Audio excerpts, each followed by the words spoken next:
근데 여러분, 그게 여러분과 잘 맞는 일이라면 모를까? 그렇지 않다면 여러분의 인생이 완전히 꼬여버릴 수도 있습니다. 안녕하세요. 당신이 듣고 싶었던 이야기 데이라이트입니다. 이번 영상에서는 요즘 20, 30대 여자들의 인생이 꼬이는 이유에 대해서 이야기해보겠습니다.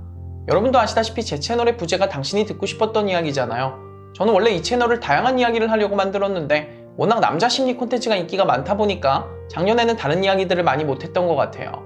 그래서 올해부터는 조회수가 잘 나오든 말든 남자 심리와 더불어서 다양한 주제를 다뤄볼 예정입니다.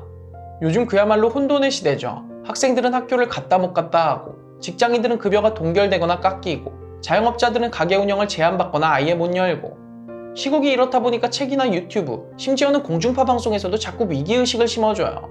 이제는 변화해야 된다. 새로운 시대에 맞는 사람이 돼야 된다. 지금까지 하던 건 과감히 버리고 처음부터 새로 시작해야 된다.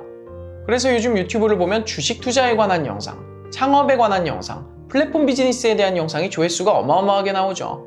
심지어 어떤 유튜버분은 학생들이 더 이상 학교를 다닐 필요가 없을 거래요. 앞으로는 현장 경험이 많은 사람만 대접받는 시대가 될 거라면서요. 또 다른 유튜버분은 이런 디지털 홍수 속에서 살아남기 위해서는 모두가 코딩을 배워야 된다고 주장하시더라고요. 또 몸값을 올리려면 유튜브는 무조건 해야 된대요. 이렇다 보니까 요즘 사람들이 어떻습니까? 다들 안 그런 척하지만 속으로는 불안에 떨고 있어요. 내가 잘 살고 있는 건가? 나 제빵사 준비하고 있는데 그만하고 스마트 스토어 열어야 되나? 학교 자퇴하고 창업이나 해볼까? 유튜브는 필수라던데 영상 편집 배울까? 어떤 유튜버는 새벽 5시에 일어난다는데 나도 그렇게 해야 안 뒤처지겠지? 이렇게 자기가 남들에 비해서 열심히 살고 있지 않다고 생각하면서 뭔가 여태까지 한 번도 안 해본 새로운 것들에 도전해야 된다고 생각해요.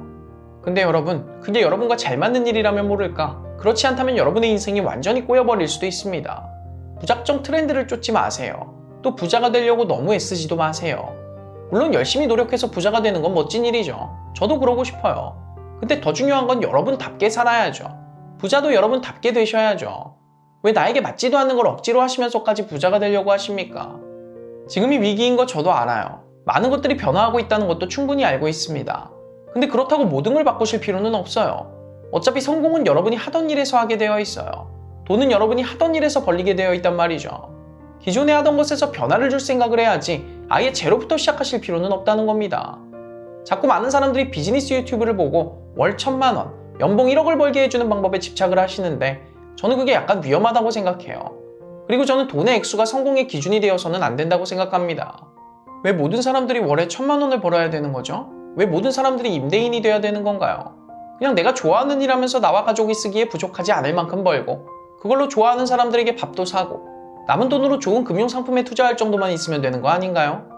왜 모든 사람들이 디지털 기반 사업을 시작해서 1년에 1억 이상을 벌어야 되는 거냐고요. 그리고 세상 모든 사람들이 사업을 하게 되면 우리 머리는 누가 잘라줍니까? 마카롱은 누가 만들어요? 저는 성공한 사람은 돈이 많은 사람 또는 건물을 가지고 있는 사람이 아니라 평범한 일을 비범하게 할 줄 아는 사람이라고 생각합니다. 구약 성서에도 그런 말이 적혀 있어요. 네가 자기 일에 능숙한 사람을 보았느냐? 이러한 사람은 왕 앞에 설 것이요 천한 자 앞에 서지 아니하리라. 자기 일에 능숙한 사람, 그러니까 평범한 일을 비범하게 해내는 사람은 궁핍해지지 않는다. 즉 가난해지지 않는다 이 말이에요. 그래서 제가 정의하는 성공은 이겁니다. 내 일을 탁월하게 해내는 것.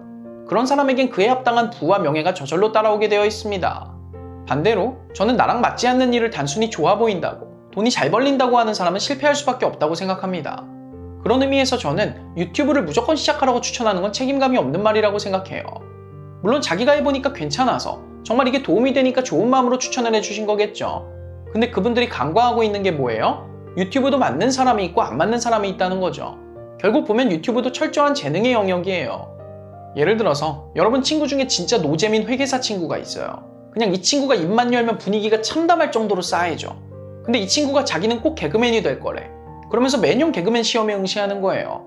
뭐 공중파도 보고 종편 채널도 보고 인터넷 방송 콘테스트도 나가고. 자, 솔직히 여러분이 봤을 때 가능성이 있습니까? 이럴 때 진짜 친구라면 어떻게 해야 돼요? 그만 포기하고 회계 일이나 열심히 해라. 이렇게 조언해줘야 되는 거 아닙니까? 유튜브도 마찬가지예요. 진짜 유튜브를 하는데 필요한 재능이 전혀 없는 분들이 계세요. 콘텐츠 구성도 못해, 말도 못해, 편집도 못해, 제목이랑 썸네일 만드는 감각도 없어. 이건 뭐예요? 아까 그 개그맨이 되고 싶은 회계사랑 똑같은 상황이죠. 가망이 없는 겁니다. 정말 로또 맞을 확률로 그 친구가 개그맨이 될 수도 있겠지만 그런 희박한 확률에 상대의 소중한 시간을 투자하라고 조언하는 건 잘못된 거죠. 그러니까 스마트 스토어가 뜬다고 스마트 스토어 열고, 유튜브가 대세라고 유튜브 채널 열고, 새벽 기상이 좋다고 새벽에 일어나고, 창업이 대세라고 회사 때려치고 나오고, 이렇게 충동적으로 행동하지 마시고 자신을 충분히 돌아보신 뒤에 여러분이 잘할 수 있는 일을 통해서 부를 이룩하고 성공을 이루세요. 위기라는 이유로 남들만 쫓아다니다가는 여러분 인생에 진짜 위기가 올 수 있으니까요. 이번 이야기 여기서 마치겠습니다. 지금까지 데일라이쇼의 데일라이트였습니다.